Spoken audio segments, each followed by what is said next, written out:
अस्सलाम वालेकुम गर्ल्स, कैसे हो आप सब। आज जो है हमने न्यू चैप्टर स्टार्ट करना है which is leadership, chapter number 12 और ये पेज नंबर है 418 पे, ठीक है, अकॉर्डिंग टू 17 एडिशन।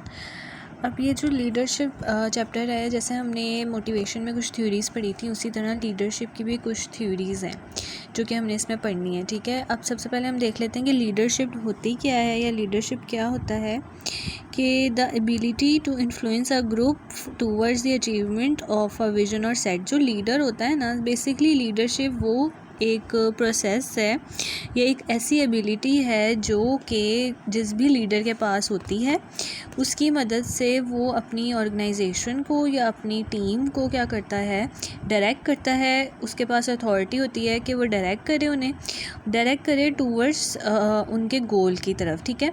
यानी कि उनके पास उन्हें जो भी उनका सर्टेन गोल है, एम है, टारगेट है, उसे अचीव करने में वो उन्हें डायरेक्शन देता है। वो उन्हें डायरेक्शन क्यों देता है? क्योंकि जो लीडर होता है ना, हमेशा एक होता है हर एक ग्रुप का या हर एक प्रोजेक्ट का या हर एक टीम का, जो कि स्पेसिफिकली कुछ चीज़ों को हैंडल कर रहा होता है, डील कर रहा होता है और सारी चीज़ें क्या कर रहा होता है, मैनेज कर रहा होता है। अच्छा, एक बात किया जाती है कि बाज़ औक़ात क्या होता है कि कुछ मैनेजर्स ही लीडर होते हैं, लेकिन बाज़ औक़ात होता है कुछ मैनेजर्स लीडर नहीं होते। अब यहाँ पे इन्होंने एक लाइन बोली है, लीडरशिप पता चल गया कि क्या होता है कि एक ऐसी एबिलिटी जो कि एक ग्रुप ऑफ पर्सन्स को इन्फ्लुएंस करे, मींस कि उनसे काम करवा सके, उन्हें जो है वो डायरेक्ट कर सके टूवर्ड्स अचीव देयर गोल्स, या फिर जो भी जिस भी मिशन के लिए वो काम कर रहे हैं, जिस भी विजन के लिए वो काम कर रहे हैं, उसको अचीव करने में वो हेल्प आउट हो, ठीक है। अब देखो, जैसे क्या होता है कि जस्ट लाइक आप लोग अगर प्रोजेक्ट्स बनाते हो तो उसमें कोई ना कोई एक लीडर ज़रूर होता है जो कि आप सबको डायरेक्शन देता है कि तुमने ये वाला काम करना है, तुमने ये करना है। मतलब अगर कोई लीडर नहीं होता ना, तो उस जब सबको डायरेक्शन नहीं मिलेगी या सबको पता ही नहीं होगा उन्होंने करना क्या है, तो फिर लोग जो हैं वो सही तरह काम नहीं परफॉर्म कर सकते, अपने गोल्स अचीव नहीं कर सकते। यहाँ तक बात क्लियर होगी। अब नेक्स्ट जो है एक लाइन उन्होंने लिखी है, not all leaders are managers and not all the managers are leader. ये ज़रूरी हरगिज़ नहीं है कि सारे जितने भी मैनेजर्स हों वो लीडर्स हों, और ना ही ये ज़रूरी है कि जो सारे लीडर्स हों वो मैनेजर्स हों। बाज़ औक़ात क्या होता है कि जो मैनेजर्स नहीं भी होते ना, वो भी लीड कर रहे होते हैं किसी न किसी स्पेसिफ़िक टीम प्रोजेक्ट में। क्यों कर रहे होते हैं? क्योंकि उनके पास कुछ ऐसी एबिलिटीज़ या करैक्टरिस्टिक्स होती हैं जिसकी वजह से वो बाकी लोगों से थोड़े से सुपीरियर होते हैं, या उनमें डायरेक्शन देने की स्किल्स जो होती हैं बहुत ज़्यादा होती हैं। इसको आप बेसिकली ऐसे ले लो, कुछ लोग होते हैं ना जो अपनी बात मनवा सकते हैं, जस्ट लाइक उनमें पावर होती है, उनका जो बोलने का कह लो कि या डायरेक्शन देने का स्टाइल इस तरह का होता है कि आप से लोग कन्विंस हो जाएं। ये बात वही आ जाती है, ठीक है। तो अब इसी को देखते हुए, लीडरशिप को देखते हुए, लीडरशिप के बारे में सारी चीज़ें देखते हुए हम कुछ थ्योरीज़ को पढ़ेंगे, जिसमें से आज हमने फर्स्ट वन पढ़नी है which is trait theory.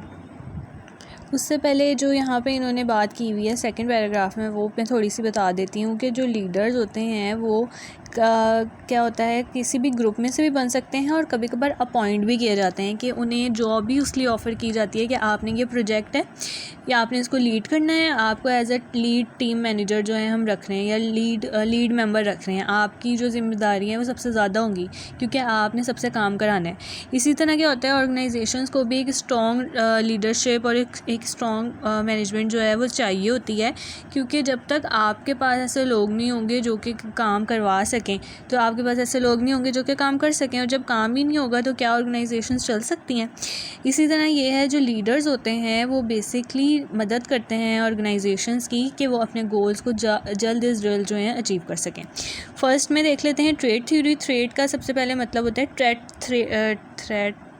Trade theories का मतलब ये होता है, इसको एट्रीब्यूट्स भी कहते हैं और करैक्टरिस्टिक्स भी कहते हैं, ठीक है, नॉर्मली। इसके बाद आज जो इसकी डेफिनेशन देख लेते हैं, theories that consider personal qualities and characteristics that differentiate leaders from non leaders. ये वो करैक्टरिस्टिक्स या कह लो ये वाली जो थ्योरीज़ हैं बेस करेंगी कि आपकी कौन सी ऐसी पर्सनल क्वालिटीज़ हैं या करैक्टरिस्टिक्स हैं जिसकी वजह से जो लीडर्स हैं वो नॉन लीडर से डिफरेंशिएट होते हैं। मींस कि ऐसी कौन सी क्वालिटीज़ या करैक्टरिस्टिक्स होनी चाहिए लीडर्स में जो कि नॉन लीडर्स में नहीं होती, जिसकी वजह से उन्हें लीडर बनाया जाता है, ठीक है। अब यहाँ पे हम देख लेते हैं कि कुछ थ्रेड्स होती हैं, वो कौन कौन सी हैं। नंबर 1 एक है एक्स्ट्रावर्जन, जिसका मतलब ये होता है बेसिकली वो लोग जो कि बहुत ज़्यादा एक्सट्रोवर्ड्स होते हैं, मतलब बहुत ज़्यादा बातचीत करने वाले होते हैं, बहुत ज़्यादा सोशल होते हैं। इसके अलावा एक और इधर इन्होंने वर्ड यूज़ किया है विच इज़ असर्टिवनेस, जिसका मतलब ये होता है वो लोग जो कि बहुत ज़्यादा कह लें कि एग्रेसिव होते हैं या बहुत ज़्यादा कॉन्फिडेंट होते हैं। ये वो लोग हैं जो जिनके पास ये वाली करैक्टरिस्टिक्स होती हैं ना, ये वाली एबिलिटीज़ होती हैं कि आप इजीली जो है सबके साथ बात कर सको, सोशलेबल हो, प्लस डोमिनेट आपका एक थोड़ा सा रोल हो कि आप थोड़े से डोमिनेटिंग नेचर के हो, कि आपके पास ना अथॉरिटी हो या ना हो, आप जो हो वो किसी ना किसी पे हुक्म चला सकते हो, ठीक है। तो इस तरह की ट्रेड्स जिसमें होती हैं या करैक्टरिस्टिक्स जिसमें होती हैं या एबिलिटीज़ जिसमें होती हैं, वो लोग लीडरशिप के लिए बेस्ट माने जाते हैं, ठीक है। क्यों? क्योंकि एक बंदा जो कि जितना सोशल होगा ना, वो उसके लिए उतना अच्छा होता है, क्योंकि वो लोगों से जितना ज़्यादा कम्युनिकेट करेगा, वो उतनी ज़्यादा बातचीत के थ्रू जो है अपनी प्रॉब्लम्स जो हैं वो सही करवा सकता है, प्लस अपना काम भी करवा सकते हैं। ऐसे ही है, तो लीडर्स में ये वाली कुछ चीज़ें होनी चाहिए कि उसे एक्स्ट्रा वर्जन होना चाहिए, जिसका मतलब ये है कि उसे बहुत ज़्यादा एक्स्ट्रोवर्ट होना चाहिए। वो दूसरों के बारे में एक्सप्लोर करे, अपने बारे में भी सबको सब कुछ बताए, और जिस तरह से काम करवाना है उस तरह से करवाए।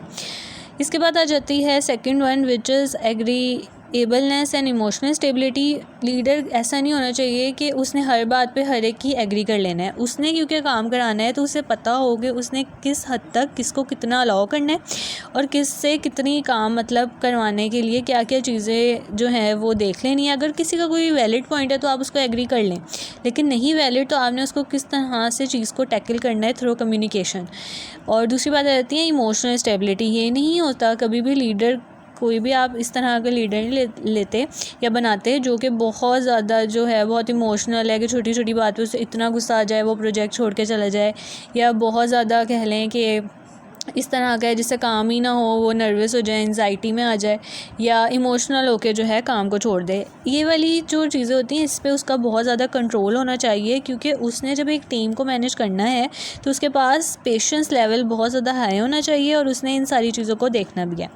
अच्छा, कॉन्शियसनेस क्या होती है कि आप किसी के बारे में या किसी चीज़ के बारे में कितना ज़्यादा कंसर्न्ड हो, और आप उसके हवाले से क्या करो कि आप अगर अपने काम के साथ जितना ज़्यादा कमिटेड होगे तो आप खुद भी काम उतना अच्छे से करोगे, बाकी दूसरों से भी उतने अच्छे से करवाओगे, ठीक है। तो लीडर्स में ये वाले एट्रीब्यूट्स भी होने चाहिए। दूसरी बात ये कि जितना ज़्यादा कॉन्फिडेंस लीडर्स में होता है ना, वो उतना ज़्यादा अच्छे से राइट डायरेक्शन दे के अपना काम जो है करा लेते हैं। अच्छा, कॉन्फिडेंट भी आपने इस तरह होना है कि कॉन्फिडेंस और ओवर कॉन्फिडेंस नहीं होना कि यार ये काम तो बहुत ईजी है, हो जाएगा, हम लास्ट पे कर लेंगे। हो सकता है आपको सारी चीज़ें ऐसे देख के लेके चलनी है कि आपने अपनी टीम को भी साथ लेके जाना है, अपने प्रोजेक्ट को भी साथ लेके जाना है, अपने गोल्स एंड एम्बिशंस को भी साथ लेके जाना है, प्लस अपनी पूरी जो भी आपका एम्बिशंस है या जो भी गोल है उसको भी अचीव करना है। लास्टली इन्होंने सम अप किया है एक पैराग्राफ में, ये आप लोग पढ़ लेना। नेक्स्ट पेज पे एक इम्पॉर्टेंट ट्रेड थी, मैंने कहा मैं वो ज़रूर डिस्क्राइब करूँ, वो है एम्पैथेटिक रीडर्स। एम्पैथेटिक रीडर्स वो होते हैं जो कि अपनी ऑर्गेनाइजेशन या अपनी टीम के साथ जो है बहुत ज़्यादा एम्पैथी रखें। मीन्स कि अगर किसी का कोई मसला है ना, उसको पहले समझें, उसको सुनें, उसको समझें, देन कोई भी डिसीजन जो है वो लें।